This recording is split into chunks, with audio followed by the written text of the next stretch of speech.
Good morning, সুপ্রভাত। কেমন আছো পরিবারের সবাই? আশা করি সবাই ঠিকঠাক আছো।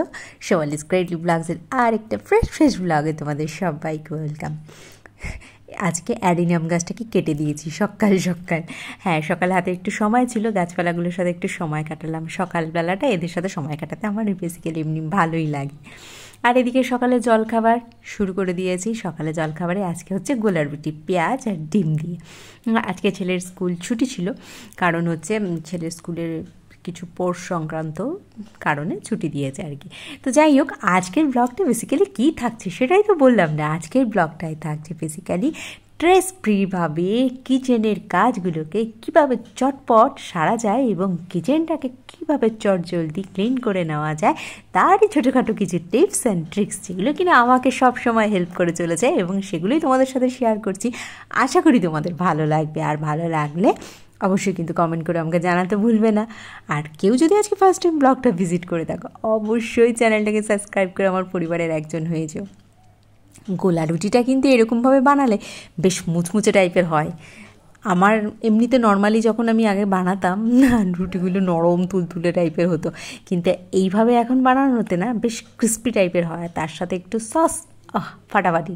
সকালের ওই মাখির ঝামেলা থেকে ছুটি। আজকে রান্নাবান্নার বিশেষ কিছু ঝামেলা এই কারণেই নেই, বাজারের পরিমাণ বাড়ির একটু কমই আছে। বেশ কিছুটা আলু ছিল, ওই জন্য আলুগুলোকে কেটে ছাড়িয়ে নিয়েছি। আলু দিয়ে বানাবো পোস্ত। অনেক দিন আলু পোস্ত খাইনি, সেটাও একটা কারণ। আর দ্বিতীয়ত অপশান নেই কোনো, সেইটাও একটা কারণ। ওই জন্য আলুগুলোকে ছাড়িয়ে নিয়েছি আর ডিম সিদ্ধও করে ফেলেছি। ডাল ওদিকে বসে গেছে। মোটামুটি রান্নার একদম ফুল দমে প্রিপারেশান নিয়ে নিয়েছি। কারণ হচ্ছে এইটাই যে হ্যাঁ, আজকে কিচেনটা একটুখানি হাত দেবো। কিচেনের কাজ করতে গেলে বা পরিষ্কার করার ক্ষেত্রে না, কিচেনের যে মেন কাজ রান্না, সেটাকে আগে তাড়াতাড়ি সেরে নিতে হবে, সেটাই উদ্দেশ্য। ওই জন্য রান্নাবান্নার চাপটা আজকে তাড়াতাড়ি একটু সেরে ফেলতে চাইছি।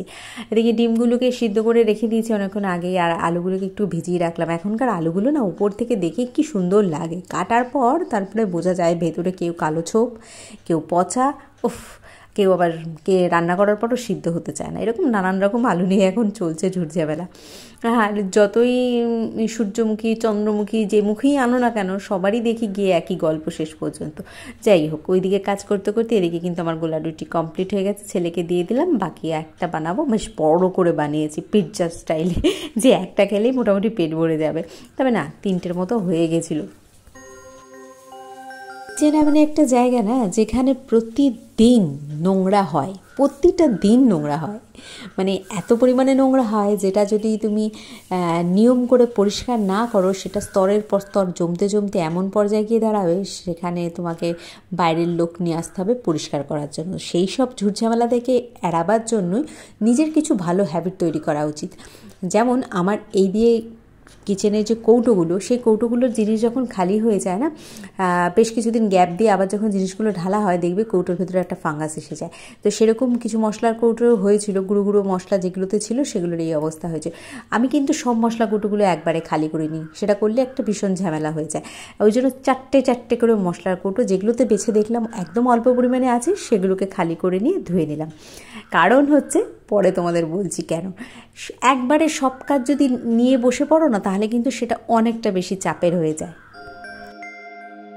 সময়ের কাজ সময়ে করাটা কিন্তু অত্যন্ত জরুরি। হ্যাঁ, ক্লিনিংয়ের কাজ কিন্তু একটা বিশেষ সময় সাপেক্ষ ব্যাপার। সে অল্পই করো আর বেশিই করো, একটা করতে গিয়ে কিন্তু বাড়তেই থাকে।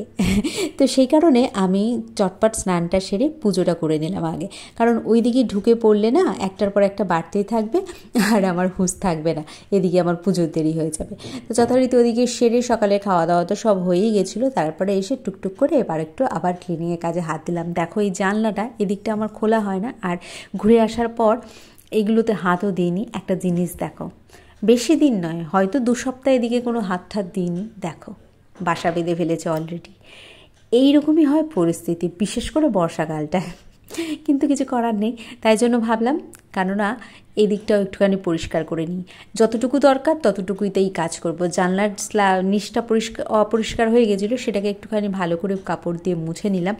আর এরকমভাবে কাপড় দিয়ে মুছে নিলে কি হবে, ভিজে কাপড় দিয়ে তাহলে তোমার নিচে ধুলোগুলো পড়বে না, সেই কারণে ভিজে কাপড় দিয়ে ভালো করে চ্যানেলগুলোকে মুছে নিলাম। আর এইদিকে জানলাটা খুব একটা খুলিও না, দরকার পড়ে না, আলোটা তো আসে, হাওয়া বাতাসের সেরকম দরকার পড়ে না, বরঞ্চ উল্টে ধুলোই ঢোকে। তো যাই হোক, স্ল্যাবগুলো এই সেলফগুলোকেও ভালো করে পরিষ্কার করে মুছে টুছে কাপ ঠাপগুলোকে আবার নতুন করে সব সেট করে দিলাম। যে 3টেই সেলফ ছিল এখানে ডেকোরেশনের জন্য লাগিয়েছিলাম, সেই 3টে সেলফকেই একটু মুছে দিলাম। কিছুই না, এগুলো জাস্ট আলগা ধুলো, একটু মাইক্রোফাইবারের গ্লাভসগুলো দিয়ে মুছে দিলেই সুন্দরভাবে পরিষ্কার হয়ে যায়। আজকে বাজারও এসেছিলো, সব বাজারগুলো গোছাতে হবে, এদের জন্য ঢেলে নিলাম। আগে তো নিচেই ঢালতাম, এখন ডোডো রুটপাতে ওপরেই ঢালতে হয়। তো বাজার হাটগুলো গোছাবো। আর জানো তো, এই যে রান্নাঘরের কাজ বা যে কোনো জায়গার ক্লিনিংয়ের কাজ কখনোই না তোমরা পুরোটা একবারে নামিয়ে নেবে না। চারিদিকে চোখ যখন কাজ করবে, আশপাশ খেয়াল রাখবে, ঠিক যেই জায়গাগুলো দেখবে নোংরা হচ্ছে সেই জায়গাগুলোকে পরিষ্কার করার চেষ্টা করবে। এই হ্যাবিটটা যদি করো না, তোমাকে কখনো ঘরবাড়ি পরিষ্কার নিয়ে টেনশান করতে হবে না। কারণ কি বলো তো, তুমি যদি প্রতিদিনই কিছু না কিছু জায়গা পরিষ্কার করতে থাকো, এটা যদি তোমার হ্যাবিটে পরিণত হয়ে যায়, তাহলে তোমার ঘরে নোংরা আলটিমেটলি থাকছে কোথায়, সেটাই না। তো ওইদিকে তরকারিগুলো সব সবজিগুলো গুছিয়ে ফ্রিজে ভরে দিলাম, লাগে হাত।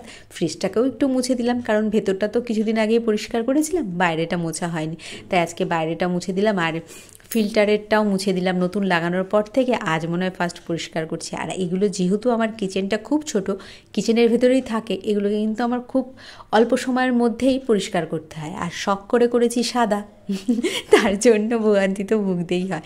তো ওর টপটা অনেক দিনই হাত বোলায়নি, তো আজকে মুছতে গিয়ে দেখি ওপরটায় কতটা নোংরা হয়ে আছে। নোংরা কিন্তু বলতে কি বলো তো, কিছু পোকা আর কিছু ঝুল দুজন মিলেমিশে, আর মানে চিমনি থাকলেও একটু তেল চিটে তো রান্নাঘরে হয়, তো সেইগুলো এই 3টে জিনিসের কম্বিনেশনে পুরো দেয়ালগুলোর অবস্থা খারাপ করে দিয়েছে।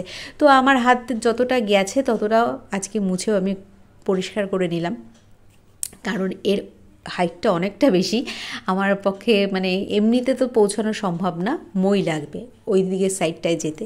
তো আজকে আমি ওদিকে যাব না, যতটুকু দরকার ততটুকুই করবো। তো ওই দিকের কৌটোগুলো কিন্তু সব শুকিয়ে গেছিলো, যেগুলো ধুয়ে দিয়েছিলাম, তো সেগুলোকে মুছে নিয়ে আবার বাকি যেই কৌটোগুলোর জিনিসপত্র ওর মধ্যে ঢেলে দিয়ে বাকি কৌটোগুলোকে আবার ধুয়ে নেব। এইরকমভাবে যদি কৌটোগুলোকে ধোও না, তাহলে দেখবে তোমার খুব কম সময় লাগবে, আর তোমার একবারে ঘর বাড়ি ছড়িয়ে ছিটিয়ে যাবে না, অল্প জায়গার মধ্যে গুছিয়ে অল্প অল্প করে কাজ করে নিতে পারবে। এগুলো রান্নার ফাঁকে ফাঁকেই করা যায়। আমার যেহেতু রান্নাটা আজকে সকাল সকাল হয়ে গেছিলো, নাহলে আমি অন্য সময় রান্নার ফাঁকে ফাঁকে এরকম টুকটুক করে ধুতে থাকি। কারণ কি বলো তো, জায়গাটা ছোট, তুমি 4টে কৌটো এরকম নামিয়ে ধুয়ে নিয়ে সেগুলোকে আবার রিফিল করে তুলে দিলে, আবার 4টে কৌটো নামালে, এরকমভাবে করলে তোমার বেশি জায়গাও নষ্ট হচ্ছে না, আর জিনিসপত্র ঘর বাড়ি ছড়িয়ে ছিটিয়ে ভর্তি হয়েও থাকে না। অনেক বাড়িতে দেখবে ঘর ঝাড়া হচ্ছে, যখন মোছা হচ্ছে, সেটা একটা যেন তুলকালাম কাণ্ড, ঘর বাড়ি যেন একবারে চারিদিকে লণ্ডভণ্ড, সে বিচ্ছিরি অবস্থা। তা এরকম কখনোই করবে না। তাতে কি হয়, বাড়িতে হঠাৎ করে কোনো লোকজন এসে পড়লে একটা অফওয়ার্ড মানে কী বলবো, একটা খারাপ অবস্থা তৈরি হয়। তো সেই কারণে অল্প অল্প সেকশন অনুযায়ী ক্লিন করবে সব সময়, সে রান্নাঘরই হোক, বেডরুমই হোক কি ড্রয়িং রুমই হোক। নিজের হাতে যখন ঘরবাড়ি গোছানো হয়, পরিষ্কার করা হয়, আমাদের চোখ তো চারিদিকেই চলে। এটা তো একজন হোম মেকারদের বলবো কি একটা পার্ট, যে তাদের চোখ নাকি খুব মানে বলে না যে বউদের চোখ খুব শার্প হয়, তো সেই রকমই অবস্থা। সেটা শুধু অন্য ক্ষেত্রে নয়, সাংসারিক ক্ষেত্রেই হয়, কারণ তাদের চোখেই খুঁটিনাটি সংসারের আনাচে কোনাচে সব কিছুই ধরা পড়ে। প্রতিদিন যেখানে গাদা গাদা ময়লা পরিষ্কার হয়, সেই জায়গাটাকে সপ্তাহে একদিন তো খুব ভালো করে পরিষ্কার করা দরকার। হ্যাঁ, প্রতিদিনই পরিষ্কার হয়, সিঙ্ক এরিয়া প্রতিদিনই সবাইকে পরিষ্কার করতে হয়, কিন্তু সপ্তাহে একটা দিন ওর একটু স্পেশাল জ্ঞান দেওয়া দরকার। যেমন আমি মাঝে মধ্যে গরম জল আর তার মধ্যে একটু নুন, একটু খাবার সোডা দিয়ে ওর পাইপটায় রাত্রিবেলা ঢেলে দিই। আর সাপ্তাহিক একদিন আশপাশটা ভালো করে পরিষ্কার করি। যেমন আজকে এখানটা পরিষ্কার করছিলাম বলে ভাবলাম, কেননা আজকেই হাত লাগিয়ে ভালো করে কলটা এবং কলের আশপাশ, এই যে দুটো সাদা রঙের ফিল্টার থাকে, এই ফিল্টার দুটোকে, তারপরে যে স্কচ ব্রাইট, টিস্যু ওয়াশ, এগুলো যে রাখার যে বাস্কেটটা থাকে সেটাকেও ভালো করে ধুয়ে পরিষ্কার করে দিই। কারণ যে জিনিসগুলো আমাকে সারা বাড়িটা পরিষ্কার রাখতে সহযোগিতা করে, আর তাদেরকেও তো পরিষ্কার রাখতে হবে আমাকে, তো সেই কারণে। আর এরকম কলের পাশে না এরকম একটা বাস্কেটের মধ্যে সব জিনিসগুলো হাতের কাছে রাখবে, তাতে দেখবে ব্যবহার করতেও সুবিধা হবে। আর যে স্কচ ব্রাইট রাখলে যে জল পড়ে সেই জলগুলো ওই সিঙ্কের মধ্যে পড়বে, তাহলে অত তোমার মোছামুছির সমস্যা করতে হবে না। অবশেষে আমার কিচেন আজকের মতো পরিষ্কার হয়ে গেছে। এখন দুপুরবেলা খাওয়া দাওয়া হয়ে গেছে, হাতে একটু সময় আছে, আর এই সময়টা আমি আমার নিজের পছন্দের কাজেই লাগাই। এই যে দেখছো স্নেক প্ল্যান্টটা, এত বেড়ে গেছে, একে এখন আমি তুলবো কী করে সেই জায়গাটাই খুঁজে পাচ্ছি না। মানে টপটা মানে ফেটে পড়ে যাবে আর কদিন পরে, এমন অবস্থা হচ্ছে। তুমি গাছগুলোকে একটু কমিয়ে দিতে হবে। অনেক দিন ধরেই ভাবছি করব হচ্ছে না। বর্ষার মধ্যে করলে অন্য গাছগুলো তাড়াতাড়ি ধরেও যাবে। লো বাজেটে দারুণ ডেকোরেশন। কেমন হয়েছে বোতলগুলো? ওই দেখো আরেকটা। আরও এরকম বেশ কিছু রেডি করছি। এগুলো করতে আমার খুব ভালো লাগে। বোতলগুলো তো সেভাবে কাঁচের বোতলগুলো ইউজই করি না, তো সেই জন্য এইভাবে বোতলগুলোকে ইউজ করি। তাতে কি হয়, আমার ঘরও সাজানো হলো আর বোতলগুলো ইউজ হয়ে গেল। যেসব জিনিস উঁচুতে রাখা আছে না, তার উপরে টপে এক কাভারটা অবশ্যই দেবে। আমি এটা দিইনি বলে আজকে ভোগান্তি আমার হয়েছে, তাই জন্য আজকে এই পালিশ কাভারটা দিয়ে দিলাম। এটা আমি ইউজ করি না খুব একটা। আজকের ব্লগটা কেমন লাগলো জানিও। আজকের মতো আসি, নেক্সট ব্লগে দেখা হবে।